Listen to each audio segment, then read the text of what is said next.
Bienvenue à toutes et à tous dans ce nouveau tour du monde en une date. Aujourd'hui, nous allons explorer le monde aux alentours de -500. À la fin du 6e siècle avant Jésus-Christ, notre planète compte quasiment 100 millions d'habitants. Imaginez cela, 100 millions de personnes, chacune avec ses propres histoires, ses propres rêves et aspirations, vivant dans diverses régions du globe. À cette époque, les êtres humains étaient répartis dans différentes civilisations et sociétés, chacune avec sa propre culture, ses coutumes et son mode de vie unique. Explorons quelques-unes de ces civilisations pour mieux comprendre la diversité qui régnait à cette époque. En Chine par exemple, la période des royaumes combattants battait son plein, The Warring State Period en anglais.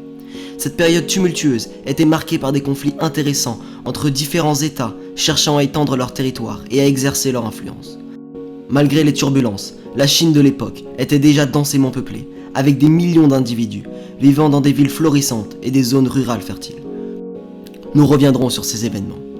En Inde, les empires et royaumes se formaient et se disloquaient, tandis que les villes comme Paliputra, l'actuelle Patna, prospéraient grâce au commerce et à la culture florissante. La population indienne s'élevait à des dizaines de millions d'habitants, créant un tissu social riche et dynamique. Dans le bassin méditerranéen, des civilisations telles que les Grecs et les Romains commençaient à se développer.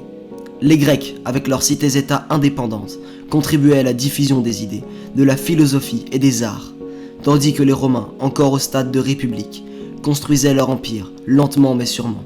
La population combinée de ces deux civilisations était considérable, atteignant plusieurs millions d'individus. Nous reviendrons sur ces deux civilisations. Pendant ce temps, en Mésopotamie, la civilisation babylonienne prospérait avec sa capitale grandiose, Babylone. Les jardins suspendus, la tour de Babel et le célèbre code de Hammurabi faisaient partie intégrante de cette société riche et avancée. Au-delà de ces grandes civilisations, il y avait d'innombrables autres cultures, tribus et peuples dispersés dans différentes parties du monde, des terres africaines à celles d'Amérique, de l'Asie centrale, aux îles du Pacifique. La population mondiale de 100 millions d'individus était un patchwork humain diversifié et vibrant.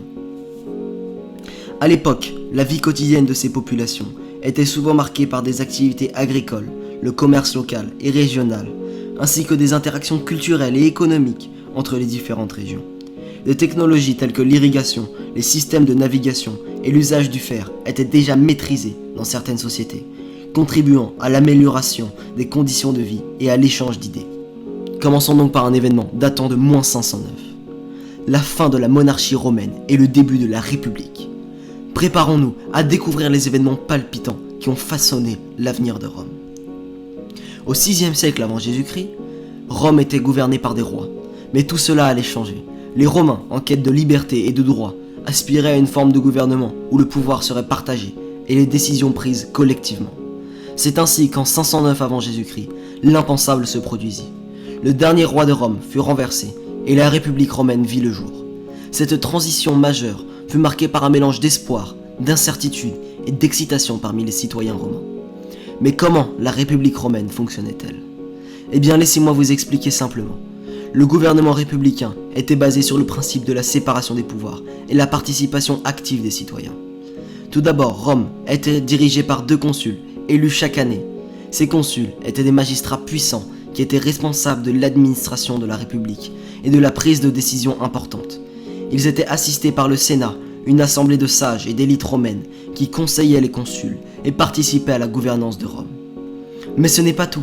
Les citoyens romains pouvaient également participer à des assemblées populaires, appelées les comices, où ils votaient sur des lois proposées et élisaient les magistrats. Ces assemblées étaient un moyen pour les Romains de se faire entendre et d'influencer les décisions prises par le gouvernement. La République romaine était également dotée d'une armée puissante, les légions romaines. Ces légions étaient réputées pour leur discipline, leur organisation et leur bravoure sur le champ de bataille. Grâce à elles, Rome pouvait défendre ses frontières, étendre son influence et protéger son intérêt. Avec l'établissement de la République, Rome entrait dans une ère de gouvernement démocratique où le pouvoir était réparti entre les magistrats et les citoyens. Cette transition marqua un changement fondamental dans la structure politique et sociale de Rome et eut des répercussions durables sur son avenir. Notons que les magistrats élus étaient des patriciens, des hommes très riches, alors que la plèbe avait très peu de pouvoir. Les citoyens étaient un nombre limité, les femmes et les esclaves n'avaient pas le droit de voter. Rendons-nous donc ensuite en Grèce, non loin de là, où en -490, un événement majeur historique de l'histoire de Grèce, la bataille de Marathon. Préparez-vous à revivre cette bataille épique qui a marqué l'histoire. Au 5e siècle avant Jésus-Christ, la Grèce était constituée de cités-États indépendantes, chacune avec sa propre identité et ses propres lois. À cette époque, l'Empire perse, dirigé par le roi Darius Ier, cherchait à étendre son influence en Méditerranée et avait décidé d'envahir la Grèce. L'armée perse, composée de milliers de soldats, était prête à déferler sur les côtes grecques. Les cités-États grecs, conscientes de la menace qui pesait sur elles, décidèrent de former une alliance pour faire face à l'ennemi commun. C'est ainsi qu'en 490, une coalition grecque dirigée par Athènes et Sparte se prépara à affronter l'armée perse. Les Grecs étaient déterminés à défendre leur indépendance et à protéger leur cité de l'invasion. La bataille de Marathon se déroula sur la plaine de Marathon, non loin d'Athènes.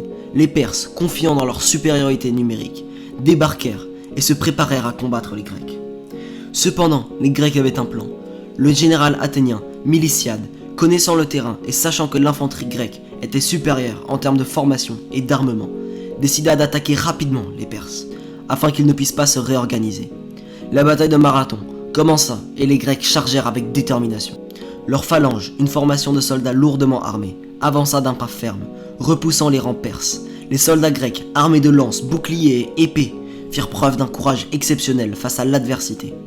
Malgré leur infériorité numérique, les Grecs parvinrent à repousser les Perses, infligeant de lourdes pertes à l'ennemi. Leur détermination, leur discipline et leur habileté au combat jouèrent un rôle essentiel dans cette victoire. Cette bataille fut une grande source d'inspiration pour les Grecs et marqua un tournant dans la guerre contre l'Empire perse.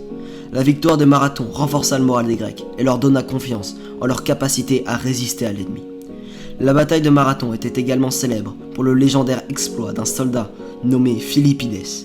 Après la victoire, il fut envoyé en courant jusqu'à Athènes pour annoncer la bonne nouvelle. Il parcourut environ 40 km, s'écriant « Neniki-kamen, nous avons gagné !» avant de succomber d'épuisement. C'est l'origine de la course de Marathon telle que nous la connaissons aujourd'hui.